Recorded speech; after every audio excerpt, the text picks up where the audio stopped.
பட்டி வந்து அதாவது நீங்கள் ஃப்ரண்ட் போர்ஷன் வந்து கீழே இறங்காமல் இருக்கணும் அப்படின்னு சொல்லி கேட்குறீங்க. அவங்க வந்து பிரேசியர் போடல அப்படின்னா அவங்களுடைய கப் ஷேப்புக்கு தகுந்த மாதிரி நம்ம வந்து அது ஃபிட்டிங் வந்து கரெக்ட் பண்ணி தான் கொடுத்தாகணும். ஃபஸ்ட்டு சொல்கிற இது வந்து நெக்கை வந்து லோ பண்ணக்கூடாது.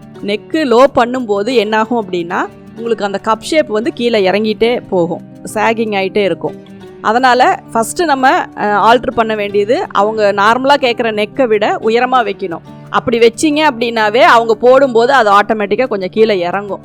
அதனால் நீங்கள் வைக்கும்போது இறக்கி வச்சிட்டிங்க அப்படின்னா அது இன்னும் லோவாக போயிடும், ரொம்ப கீழே பார்த்த மாதிரி ஆயிடும். அதனால் முதல்ல ஒரு 6.5 இன்ச்சு அவங்க ஃப்ரண்ட் நெக் கேட்குறாங்க அப்படின்னா நீங்கள் ஒரு 5.5 இன்ச்சு வைங்க. இது வந்து ஃபஸ்ட்டு. இது ரெண்டாவது வந்து நீங்கள் 4 டாட் பிடிச்சிக்கோங்க. 4 டாட் பிடிச்சிங்க அப்படின்னா தான் அந்த ஃபிட்டிங் வந்து உங்களுக்கு கரெக்டாக உட்காரும். சைடில் 3 இன்ச்சு வைக்கிற இடத்துல 3.5 இன்ச்சு வைங்க. பட்டி வந்து திக்காக உயரமாக துணி 2-3 துணி உள்ளே வச்சு கொஞ்சம் திக்காக வைங்க. அதே மாதிரி ஃப்ரண்ட்டில் அந்த டாட் வந்து நல்லா அகலமாக பிடிச்சிக்கோங்க. அந்த உள்ளே வர டாட் வந்து கொஞ்சம் சேர்த்து திக்காக பிடிச்சிக்கோங்க. அந்த டாட்டுடைய இறக்கம் மட்டும் அதிகப்படுத்திக்கோங்க. அதே மாதிரி ஃப்ரண்ட் ஓப்பன் லென்த் வந்து அவங்க ஒரு 4 இன்ச்சு 3 இன்ச்சு வைக்கிறாங்க அப்படின்னா அதுலேருந்து ஒரு 1/2 இன்ச்சோ அல்லது 1 இன்ச்சு குறைச்சா கூட சரியாக இருக்கும். அப்படிங்கிற மாதிரி இருந்தால் 1 இன்ச்சோ நீங்கள் குறைச்சிக்கிட்டீங்க அப்படின்னா பட்டி வந்து கரெக்டாக ஃபிட்டிங் ஆச்சு அப்படின்னா அவங்களுக்கு கப் ஷேப் வந்து இறங்காது. அதே மாதிரி பேக்கில் வந்து லென்த்து அதிகமாக வைக்கணும்.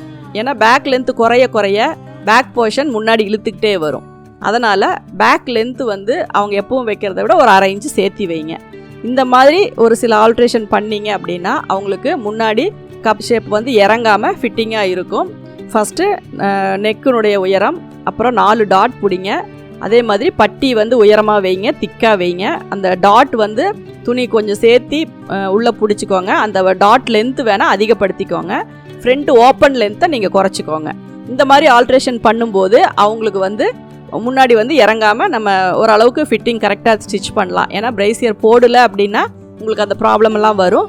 அதே மாதிரி அவங்க கப் ஷேப்புக்கு தகுந்த மாதிரி டாட் வந்து கரெக்டாக சென்டர் பண்ணி பிடிச்சிங்க அப்படின்னா உங்களுக்கு வந்து ஃபிட்டிங் கரெக்டாக வரும். ட்ரை பண்ணி பாருங்கள். தேங்க்யூ.